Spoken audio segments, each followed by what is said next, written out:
Sir एक कल गिरोह पकड़ा गया सरायख्वाजा में शादी कराने का, क्या है पूरा मामला?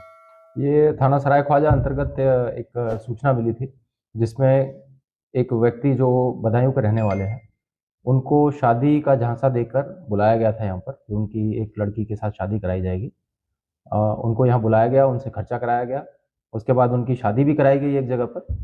और विदाई के समय पे वो छल से जो विवाहित लड़की थी जिससे शादी कराने के लिए उनको बुलाया गया था, उसे वो लेके मौके से फरार हो गए। इस संबंध में उस व्यक्ति के द्वारा थाना सराय ख्वाजा पे सूचना दी गई। थाना पुलिस ने इसमें तत्परता दिखाते हुए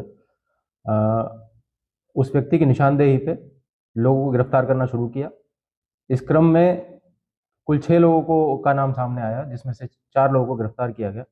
और जब इनके मोबाइल और अन्य चीज़ों की तहकीकात की गई तो इनके मोबाइल से कई महिलाओं के, कई लड़कियों के फोटोज़ जो ये शादी कराने के नाम पे गैर जनपद और गैर प्रांत के लोगों को भेजा करते थे और उनको उस चंगुल में फंसा के बुलाया करते थे। और कुछ शादियां इन्होंने सही सही कराई और अधिकतर शादियां ऐसी थी जिसमें ये एक ही लड़की का फोटो कई लोगों को दिखा के उनसे शादी के नाम पे कुछ मोटी धनराशि वसूल लेते थे और फिर मौके से लड़की को लेकर फरार हो जाते थे।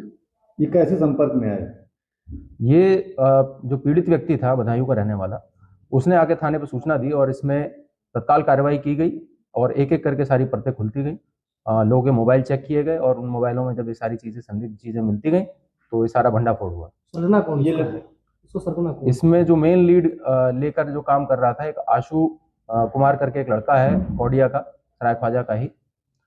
इसके साथ एक अन्य व्यक्ति का नाम ब्रजेश गौतम, जो थाना सराय ख्वाजा का रहने वाला है, उसका नाम सामने आया। उसके ऊपर पूर्व में चेक किया तो 3 मुकदमे उसके ऊपर पाए गए इसी संबंध में। और इनके साथ 2 लड़कियों को भी गिरफ्तार किया गया था जो अन्य लड़कियों को संपर्क में लेकर उनकी फोटोज लेकर इन लड़कों को देती थी, जो ये आगे गैर जनपद और गैर प्रांत के लोगों को भेजा करते थे। अब तक कितने में सफल रहे ये लोग? कितना शिकार किए हैं? अब तक इन्होंने 8 शादियां कबूल की हैं कि 8 शादियां इन्होंने कराई। इसके अलावा भी हमें कुछ 22 लोगों के और लड़कियों के फोटोज इनके मोबाइल से मिले हैं। उनको वेरीफाई अभी किया जा रहा है कि उनके नाम पे इन्होंने किन लोगों से पैसा वसूला है। क्या इन 8 लोगों से भी पैसा इन लोगों ने लिया है? ऐसा उन 8 शादियों में भी ये लोग अपनी जो है कन्वीनियंस फीस या उसको कहे दलाली लिया करते थे। ये जितनी लड़कियां जो फर्जी दुल्हन बन रही हैं वो क्या यूपी या अन्य प्रांत से भी हैं? ज्यादातर लड़कियां जो इनके मोबाइल में मिली वो आसपास के जनपद की हैं, अम्बेडकर नगर, आजमगढ़ और जौनपुर। तो कोई लड़कियां भी इसमें गिरफ्तारी है किसी? 2 लड़कियों की गिरफ्तार करके कल रिमांड के लिए भेजा गया था। उन्हें जेल रिमांड स्वीकृत करके उन्हें जेल भेजा गया है। 4 लोगों को पुलिस में सजा बताई है। लड़कियों ने क्या बताया? कुछ आपने पूछताछ की होगी, उसमें क्या बताया, कैसे ये टारगेट करते थे?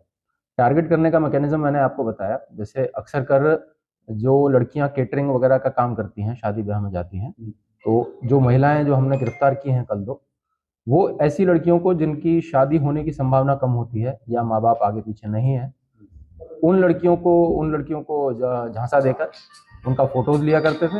उनको बताया जाता था कि आपकी शादी करा दी जाएगी, एक अच्छे परिवार में करा दी जाएगी। और जो इनके संपर्की थे, जो ये व्यक्ति है आशु, इसके गैर प्रांत जैसे हरियाणा और राजस्थान और गैर जनपद जैसे बदायूं, बरेली, इन जनपदों में इनके पहले से परिचित मित्र हैं जो यहाँ से गांव से मजदूरी करने के नाम पे जाते हैं वहाँ पे। वो वहाँ पे टारगेट ढूंढा करते थे, पॉसिबल कैंडिडेट जिससे शादी कराई जा सके या जो शादी करने का इच्छुक हो। तो उस तरह से एक बदायूं के व्यक्ति थे जिन्होंने आके सूचना दी और ये सारा भंडाफोड़ हुआ। इसमें अभी भी तहकीकात हम कर रहे हैं और सभी को एक एक करके वेरीफाई भी करेंगे। जो अन्य फोटोज इनके मोबाइल से मिले हैं उनको भी हम तस्दीक करेंगे कि उनमें इन्होंने कितनी ठगी की है। इस तरीके क्या ये ऑनलाइन करते थे? ये पैसे का लेन देन ऑनलाइन होता था और मोबाइल के जरिए ही फोटो शेयर किए जाते थे पहले, और फिर उसी को आधार बना के व्यक्ति को यहाँ शादी करने के लिए बुलाया जाता था। ठीक।